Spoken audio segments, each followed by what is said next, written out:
ఈ 4 పర్వాల్లో సూత అనే పదమున్న ప్రతి పద్యం రెఫర్ చేస్తే నిజానికి వాల్మీకి రామాయణం అరణ్యకాండ ఇచ్చే డీటెయిల్స్ చూస్తే శూర్పణఖ పెళ్లి చేసుకున్న వివరణ మహాభారతంలో వ్యాస మహర్షి చేసిన ఈ వర్ణన తెలియక అందమంటే ఇప్పటికీ ఫెయిర్ స్కిన్ టోన్ అనే అనుకుంటున్నారు.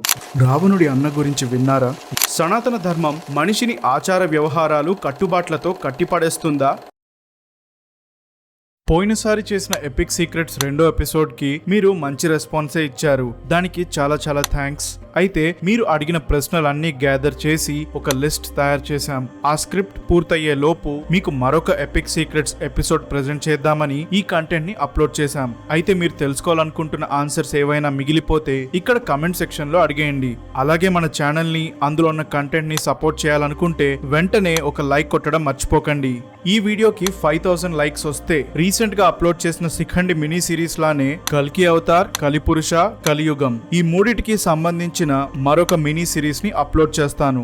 బాగా గుర్తుపెట్టుకోండి, 5000 లైక్స్ రావాలి. ఒకవేళ మీరు ఆ శిఖండి మినీ సిరీస్ ని చూడకపోతే ఈ వీడియో కామెంట్ సెక్షన్ లో దాని లింక్స్ ఇచ్చాను, ఒకసారి చెక్ చేయండి. ఆ మినీ సిరీస్ లో ఎన్నో మైక్రో డీటెయిల్స్ ఉన్నాయి. మహాభారతంలో వచ్చే డౌట్స్ కి వాటితో ఒక క్లారిటీ వస్తుంది. సో ఏమాత్రం మిస్ అవ్వకండి. శూర్పణఖ వచ్చి రాముణ్ణి కేవలం పెళ్లి చేసుకోమని అడిగితేనే లక్ష్మణుడు ముక్కు చెవులు కోసేశాడా? స్క్రీన్ మీద వాల్మీకి రామాయణం అరణ్యకాండలో శూర్పణఖ చెప్పిన మాటుంది. ఇప్పుడు నీ కళ్ల ముందే సీతను తినేసి నిన్ను నా వాడిని చేసుకుంటాను, అప్పుడు నాకు ఎటువంటి సవతి పోరు ఉండదు. శూర్పణఖ ఇలా మాట్లాడి సీతమ్మ వైపు దూకి తినే ప్రయత్నం చేస్తే రాముడు వెంటనే స్పందించి తన భార్యను కాపాడుకోవాలనే ఉద్దేశంతో శూర్పణఖను విరూపిగా మార్చమని లక్ష్మణుణ్ణి ఆదేశించాడు. అప్పుడు లక్ష్మణుడు తన ఖడ్గాన్ని తీసి శూర్పణఖ ముక్కు చెవులు కోసేస్తాడు. ఈ సంఘటనకు ముందు నేను ఏకపత్ని వ్రతుడను, నీకు నేను సరికాను అని అంటూ రాముడు ప్రత్యక్ష పరోక్ష విధాలుగా చెప్పి చూశాడు. మాట వినకుండా వికృతంగా ప్రవర్తించినందుకు ఆఖరిలో శిక్షించాడు. హనుమంతుడి శక్తులను గుర్తు చేసిన జాంబవంతుడు ఎలా పుట్టాడు? వాల్మీకి రామాయణం బాలకాండ వివరణ చూస్తే వానరులను సృష్టించడానికి బ్రహ్మ తన ఆసనంలో కూర్చొని చాలా సమయం ఆలోచనల్లో గడిపేశాడు. అదే ఆలోచనల్లో ఒక ఆవలింత వచ్చి తన నోరు తెరిస్తే వెంటనే ఒక భల్లూకం బయటకొచ్చింది. అతనే జాంబవంతుడు. ఇతన్ని భల్లూకాలకు రాజని కూడా అన్నారు. ఇక కంబరామాయణంలో అయితే ఒక కల్పం పూర్తయి నైమిత్తిక ప్రళయం సంభవిస్తున్నప్పుడు మధు, కైటబ అనే 2 అసురులు బ్రహ్మను యుద్ధానికి సవాల్ చేస్తే ఆ భయంతో వచ్చిన చెమటల నుంచి ఈ జాంబవంతుడు పుట్టాడు. స్వేదం జటలను అంటినప్పుడు పుట్టడంతో అంబుజట అని జంబునాథ అనే స్థలంలో మొదటిసారి అడుగు పెట్టినందుకు జాంబవంతుడు అని పిలిచారు.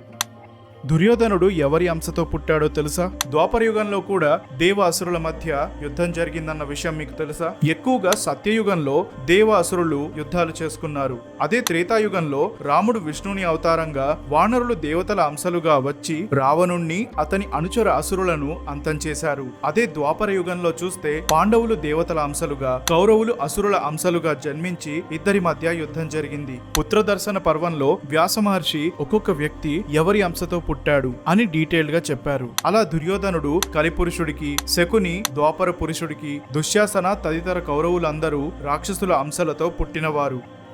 భక్తి అంటే కేవలం పూజలు, భజనలు అని అపోహపడే వారికి శ్రీమద్ భాగవతంలో ప్రహ్లాదుడిచ్చే క్లారిటీ. అదేంటో తెలుసుకునే ముందు సబ్స్క్రైబ్ లేదా ఫాలో కొట్టేయండి.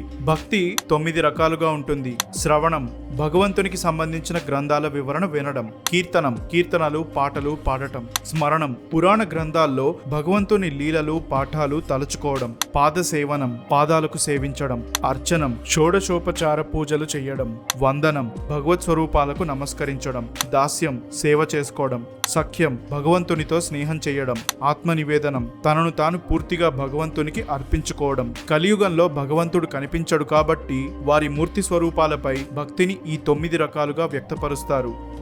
ద్రౌపది నిజంగానే కర్ణుణ్ణి అవమానించిందా? ఇంటర్పోలేషన్స్ అన్ని తొలగించిన క్రిటికల్ ఎడిషన్ ప్రకారం ద్రౌపది తన స్వయంవరంలో మారు కూడా మాట్లాడలేదు. చాలా మంది చూపించే ట్రెడిషనల్ వర్షన్ కూడా అర్థం చేసుకోవడంలో లోపం ఉంది. వైవాహిక పర్వంలో ద్రౌపది స్వయంవరం అనే ఘట్టంలో కర్ణుడు మత్స్యయంత్రాన్ని భేదించడానికి లేచి నిలబడినప్పుడు ద్రౌపది నేను సూతుడిని వరించను అని చెప్పింది. ద్రౌపది విషయంలో వీర్యశుల్కం కాకుండా స్వయంవరం జరిగింది. వీర్యశుల్కం అంటే ప్రతిభా నైపుణ్యాలు ప్రదర్శించిన వీరుల్లో ప్రథముడు వధువుని గెలుచుకుంటారు. కానీ స్వయంవరం అంటే వధువు స్వయంగా తన వరుణ్ణి తానే వరించే అధికారంతో పాటు ఎవరు పోటీలో పాల్గొనాలో కూడా నిర్ణయించే అధికారం ఉంటుంది. ఇవాళ ఎలా అయితే అందరూ వాళ్లకు నచ్చిన వ్యక్తులను ఎంచుకునే ఫ్రీడమ్ తీసుకుంటున్నారో అదే విధంగా ద్రౌపది తన అభిప్రాయం చెప్పింది. ఒక వ్యక్తి నాకిదొద్దు అని చెప్పడంలో తప్పులేదుగా. ఇక వీర్యశుల్కం అంటే అంబోపాఖ్యాన పర్వంలో కాశీరాజు కూతుర్ల వివాహం ఒక ఎగ్జాంపుల్.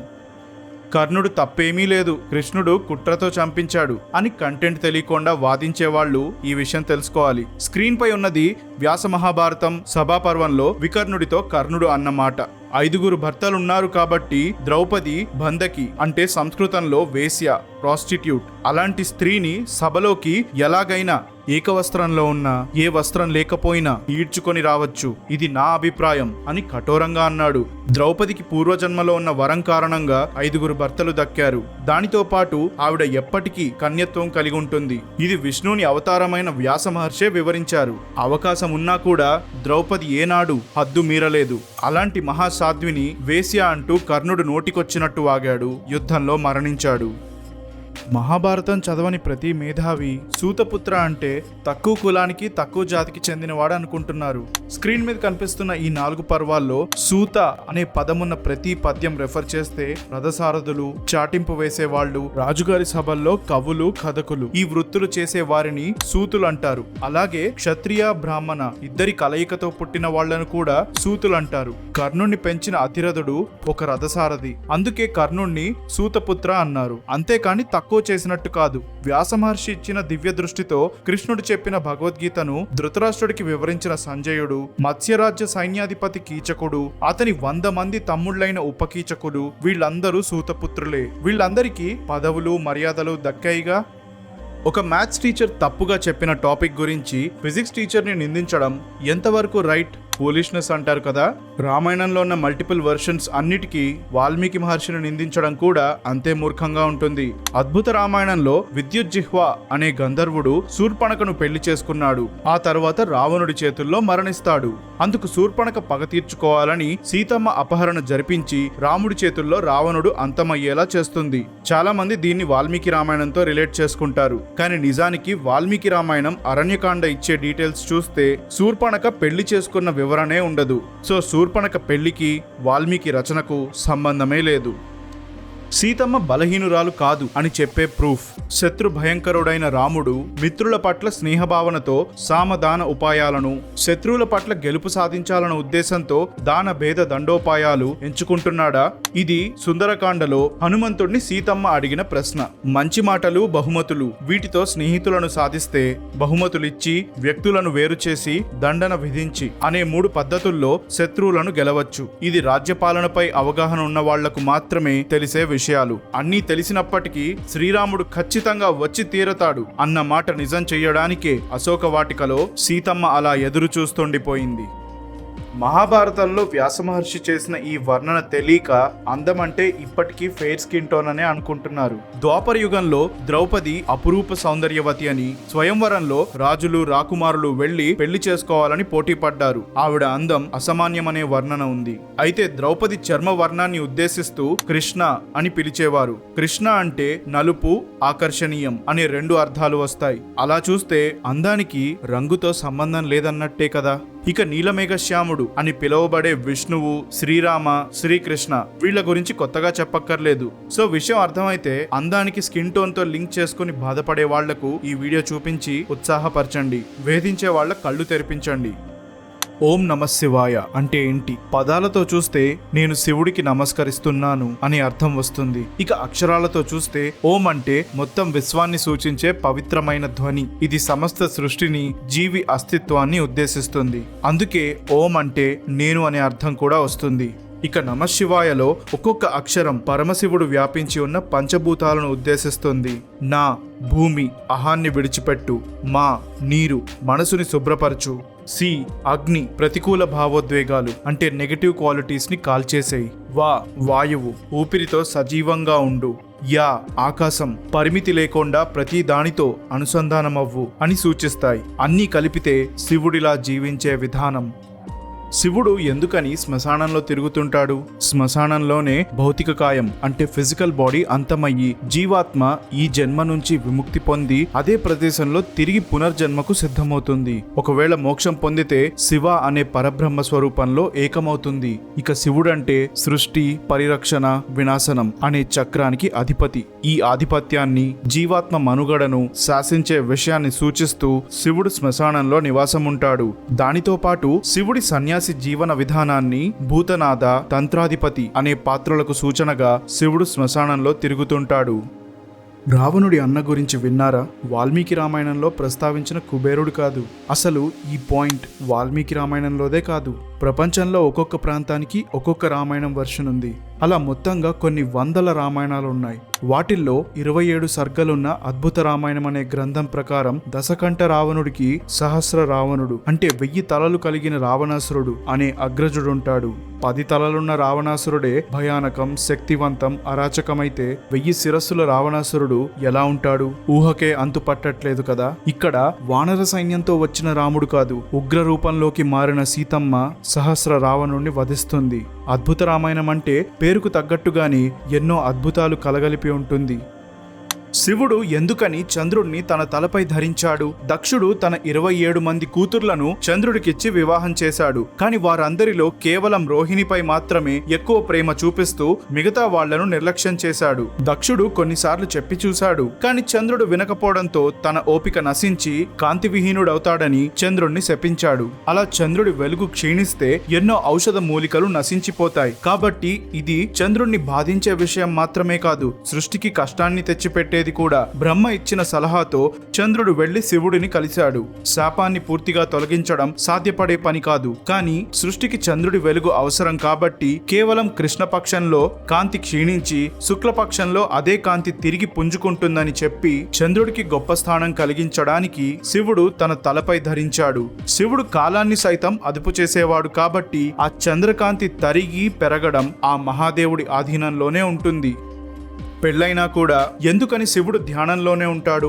శివ అంటే రూపం లేని తత్వం, కానీ జీవులు ఆ తత్వాన్ని గుర్తించి అర్థం చేసుకోవడానికి తనను తాను ఒక రూపమున్న ఆది యోగిగా వ్యక్తపరచుకున్నాడు.